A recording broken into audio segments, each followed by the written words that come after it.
This episode is sponsored by Where Winds Meet.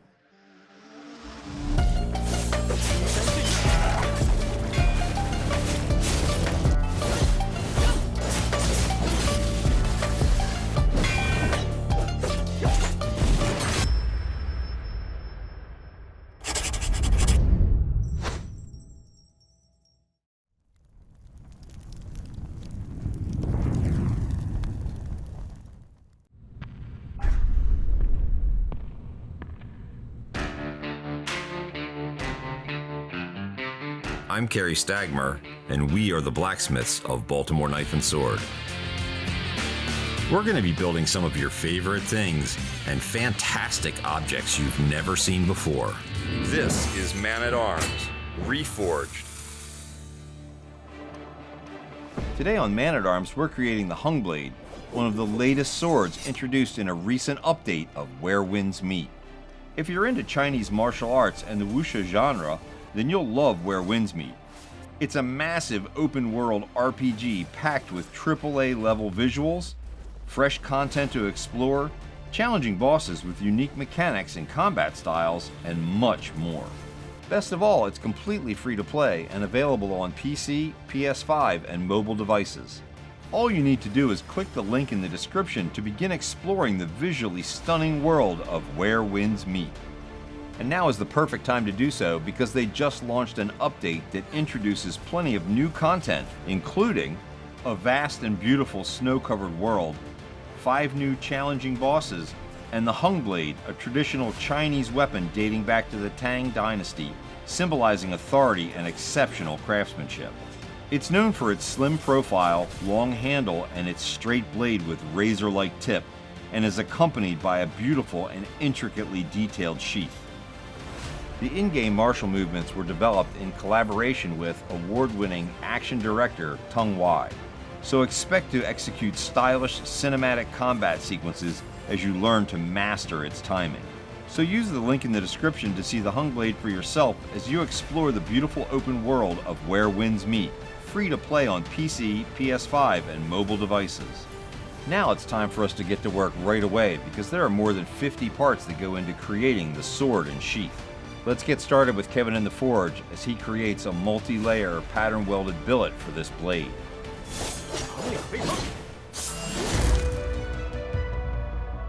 Okay, we got 3 30-layer pieces that we've restacked together, which will give us 90 layers. And we're going to restack again to get 180 layers. We're going to throw this in, get it good and hot, and forge weld it.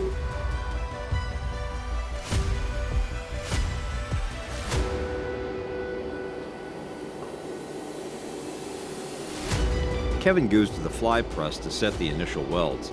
This actually works a little bit better than the hammer because it's got a little bit more of a squish and pushes the pieces together very tightly. Then we go over to the nacelle hammer and begin to work this piece down. The welds that held the separate billets together have to be ground off. If you forge them directly into the piece, it'll be something that shows, and it is not the same high quality, high carbon material that we use to make a blade.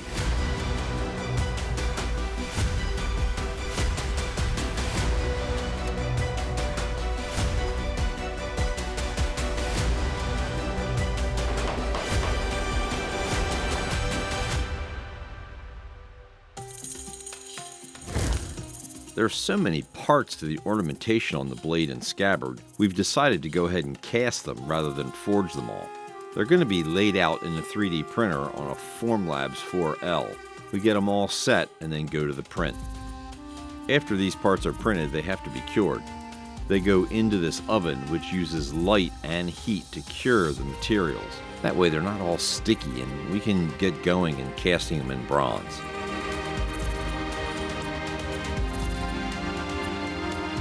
Dylan's going to be attaching these parts to a central sprue that we can use as we pour in the bronze.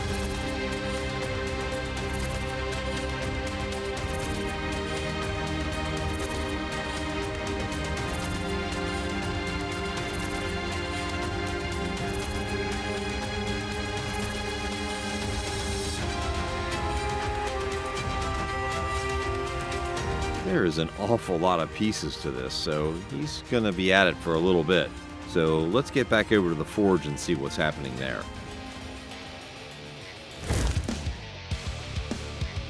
To create a finer pattern in the pattern welding of the blade, we actually cut and restacked this billet a couple of times. I think we're somewhere in the 270 layer range.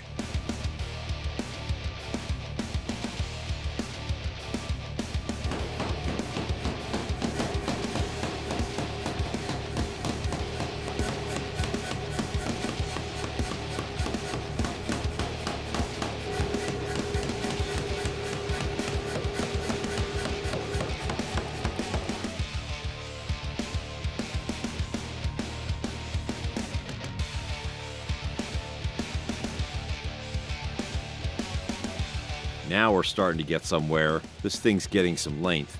We took some measurements and realized it is really long. It's going to make a fantastic sword.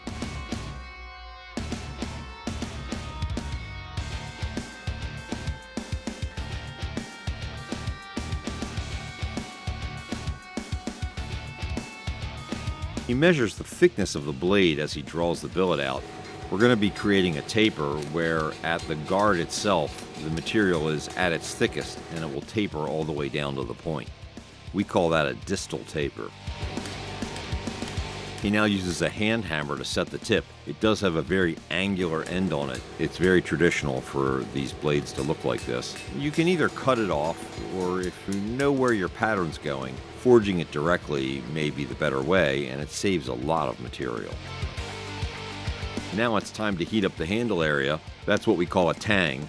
That's going to have kind of a shelf where we hammer it down and you get a shoulder in the blade, and that's what the guard sits on. So we have to create that and then draw the tang out farther so that it has a lot of strength in this long handle.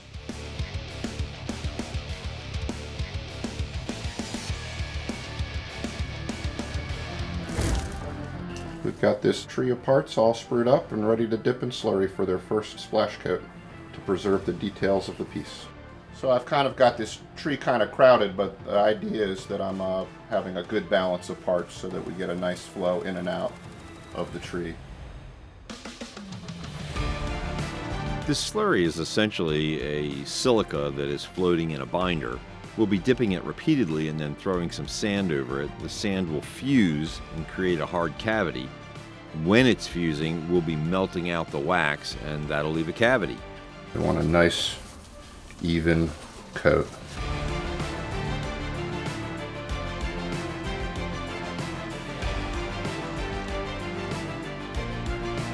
It'll be 2 layers of slurry, 2 layers of fine sand, and at least 3 layers of coarse sand on the outside. That's what will build it up enough that this will have some thickness and some strength.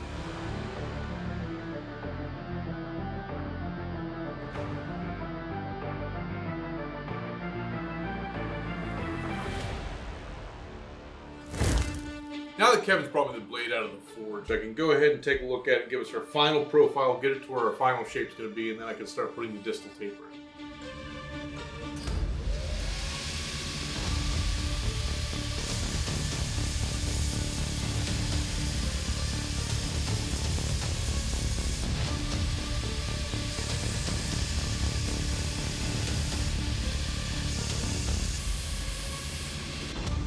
It certainly doesn't hurt to be as tall as Paul is when you're grinding these huge swords. Even so, it takes a while. You have to be very careful when you're working with something that has so much time and effort into it.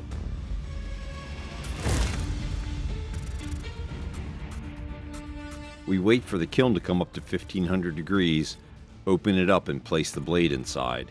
It also has to soak at that temperature for a period of time. Then we're able to take it out and go to the quench.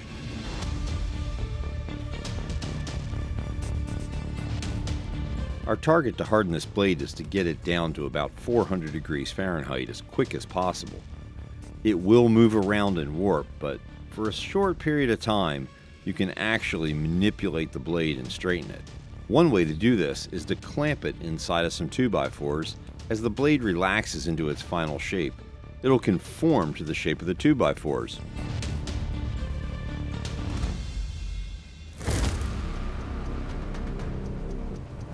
The molds are pre-fired up to 1400 degrees. We've had them as high as 1600 degrees Fahrenheit, but we lower it to 1400 degrees to pour in the molten bronze. They're kept hot. That prevents the bronze from freezing in place when it goes inside of the mold.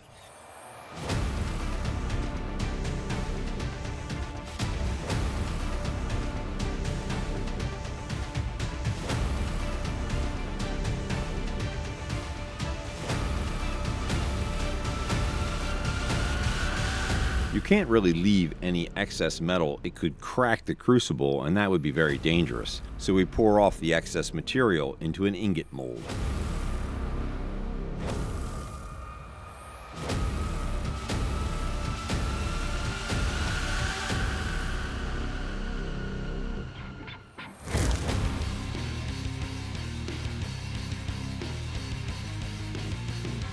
Not only is this a pattern welded blade with many layers, it also has a fuller.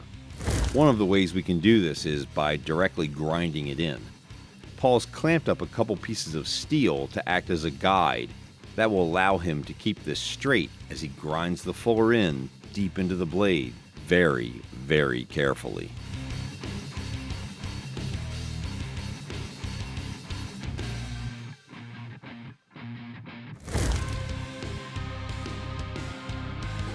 Now that the printed pieces are poured into bronze, we're going to cut them off the sprues. That's going to allow us to do some grinding and polishing to get them, really nice to go on the outside of the scabbard and on this handle. But we didn't make any spares, so everything has to be cleaned up and we have to save every part, even if there's some damage.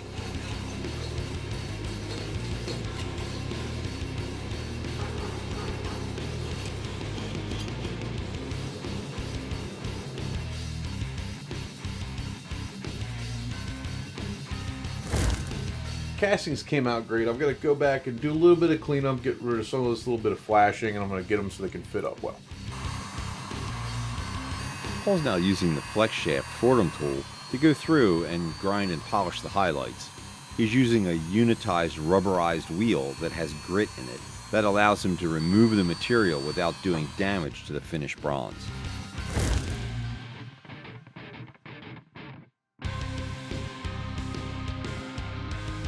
With the blade already hardened and cleaned up, Butch is now putting the final angle on the edge, and then we'll go to polishing.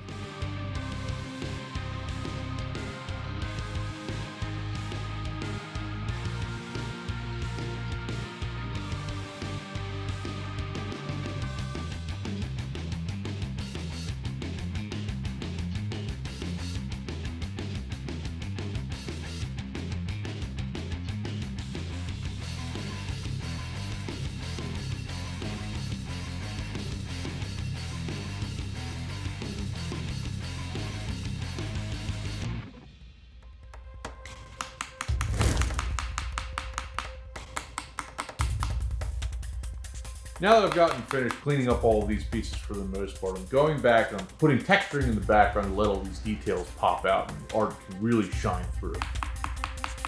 Paul now goes to the pitch bowl.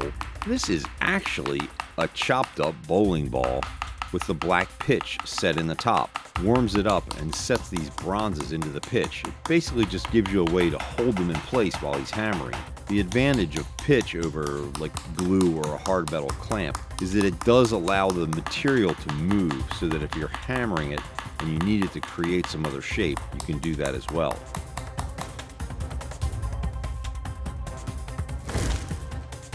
Anytime you're casting close tolerance parts, there's always some hand filing or hand sanding at the end. We created this blade freehand on the forge, and now it's got to fit in this hole, so a little hand fitting is always required.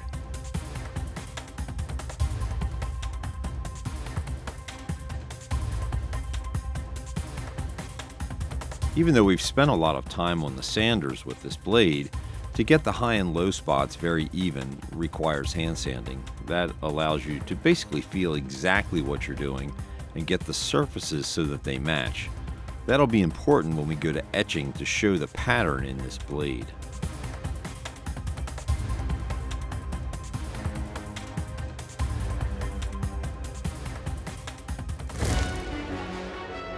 There's lots of ways you could form this scabbard. You could certainly set up a bunch of jigs and take a lot of time to figure it all out, but everybody here is a true craftsman, and when it's a one-of-a-kind piece, we can just freehand it and go through this entire process to get the shape. It does require putting a lot of wood dust in the air, but we'll get that cleaned up later.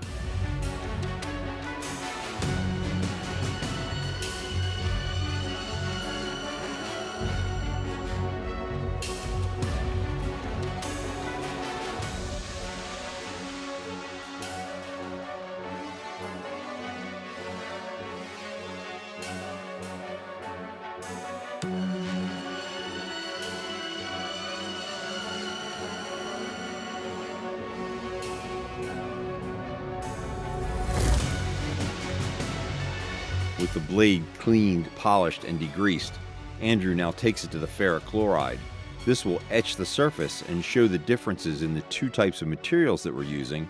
We'll make it pop a little bit more later on after we etch it by placing it in some coffee.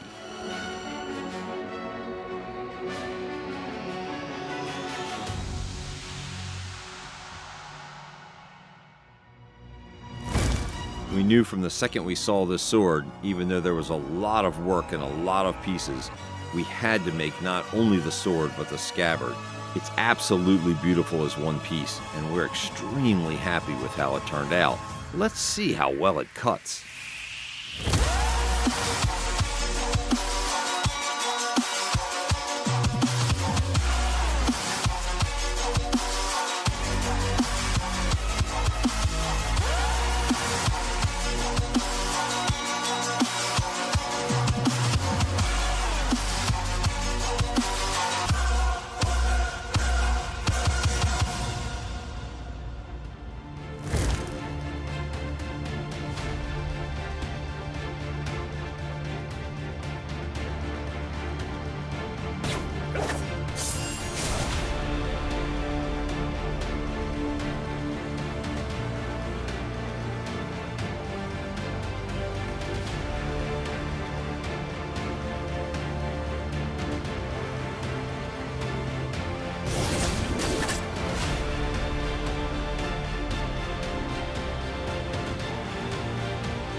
A special thanks to Where Winds Meet for sponsoring this episode.